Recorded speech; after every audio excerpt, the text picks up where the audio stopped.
E se o maior problema da humanidade não fosse o pecado, mas a divisão? E se a verdadeira queda não fosse desobedecer a uma regra, mas nos fragmentarmos em opostos masculino e feminino? A Bíblia tradicional nos conta uma história de pecado, culpa e redenção através do sacrifício. Mas existe um evangelho antigo, quase perdido, que apresenta uma visão radicalmente diferente.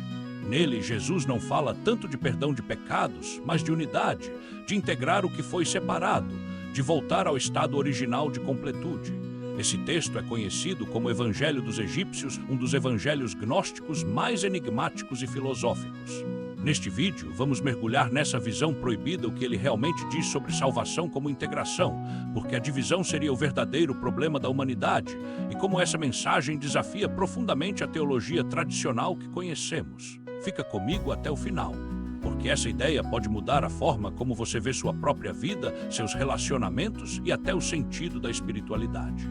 O Evangelho dos Egípcios, ou Evangelho grego dos egípcios, é um texto do século II, conhecido principalmente por citações de pais da Igreja como Clemente de Alexandria, Hipólito e Epifânio. Diferente dos evangelhos narrativos, ele se apresenta como um diálogo entre Jesus e a discípula Salomé. Ele faz parte da corrente gnóstica primitiva, que via a salvação não como crença ou sacrifício externo, mas como conhecimento gnosis e restauração da unidade primordial. No texto, Jesus ensina que a humanidade está presa num ciclo de geração e corrupção porque vivemos na dualidade. A verdadeira salvação seria transcender essa divisão, especialmente a divisão entre masculino e feminino, e retornar ao estado andrógeno ou unificado original, antes da fragmentação. Essa visão é profundamente filosófica e ecoa ideias platônicas e de outras tradições antigas, mas com a figura de Jesus como mestre da unidade.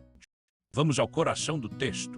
Num diálogo famoso, Salomé pergunta a Jesus sobre quando virá o reino ou quando as coisas serão conhecidas. Jesus responde algo revolucionário: quando pisardes sobre as vestes da vergonha, quando os dois se tornarem um, quando o masculino com o feminino não for mais masculino nem feminino, então entrareis no reino.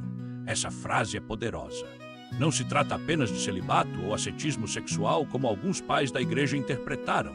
É uma metáfora profunda. A divisão entre masculino e feminino simboliza toda a dualidade que nos fragmenta. Jesus continua ensinando que a salvação não é uma recompensa externa por bons comportamentos ou perdão de pecados. É integração. Interior e exterior devem se tornar iguais, o de cima como o de baixo. O que está escondido deve se revelar. A fragmentação seria a verdadeira queda. Quando Adão e Eva foram separados, ou quando a consciência se dividiu em opostos, surgiu a ilusão da separação, o ciclo de nascimento e morte, o sofrimento. A salvação, portanto, é desfazer essa divisão, voltar ao uno, tornar-se completo novamente. Pense nisso na narrativa tradicional. A queda acontece quando Adão e Eva comem do fruto e desobedecem. No Evangelho dos Egípcios e em tradições gnósticas semelhantes, a queda mais sutil é o momento em que a unidade primordial se quebra em dualidades. Masculino e feminino se separam, surge desejo, vergonha, reprodução e morte. Interior e exterior se separam, surge ilusão e sofrimento. Jesus ensina que enquanto vivermos nessa fragmentação, estaremos presos no ciclo.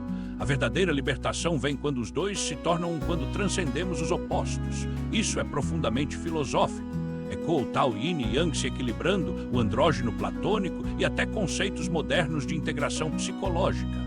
A salvação aqui não é ir para o céu depois da morte. É realizar a unidade agora no corpo, na consciência, na vida. Essa mensagem contrasta fortemente com a teologia que venceu na igreja primitiva. Enquanto os evangelhos canônicos enfatizam fé, arrependimento e salvação pela cruz, o Evangelho dos Egípcios e textos semelhantes, como o Evangelho de Tomé, colocam o foco na gnosis, o conhecimento transformador que une o que está separado. No Evangelho de Tomé, dito 22, Jesus diz algo muito próximo: quando fizerdes os dois um, e o interior como o exterior, o masculino e o feminino um só, então entrareis no reino. No Evangelho de Filipe, a união é celebrada como câmara nupcial, símbolo da integração espiritual.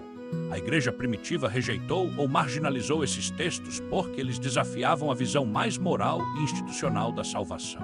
Eles pareciam próximos demais de filosofias pagãs ou perigosamente subjetivos. Hoje, 2000 anos depois, essa mensagem antiga soa surpreendentemente atual. Vivemos numa era de polarização extrema, esquerda e direita, homem e mulher, ciência e espiritualidade, eu e o mundo. A fragmentação parece ser nosso maior desafio. O Evangelho dos Egípcios nos convida a perguntar e se a cura não estiver em escolher um lado, mas em integrar os opostos dentro de nós. E se a salvação não for escapar do mundo, mas tornar o interior como o exterior viver em coerência e unidade. Essa visão não é fácil. Exige autoconhecimento profundo, coragem para enfrentar nossas divisões internas e disposição para transcender dualidades. Mas ela oferece uma esperança diferente. Não somos pecadores irrecuperáveis precisando de resgate externo. Somos fragmentos de uma unidade primordial que podem, através do despertar, voltar a ser inteiros.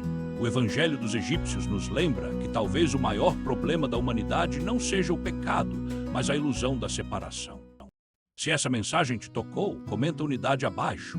Se quiser que eu explore outros evangelhos gnósticos, como o de Tomé ou de Filipe em detalhes, ou faça uma comparação completa com a Bíblia canônica, é só pedir. Curta esse vídeo se essa visão diferente te fez refletir e se inscreve no canal para mais conteúdos sobre textos proibidos, mistérios antigos e visões alternativas da espiritualidade. A verdadeira salvação pode estar mais perto do que imaginamos dentro da integração de tudo o que fomos ensinados a separar. Até a próxima e lembre-se, quando os dois se tornam um, o reino se manifesta.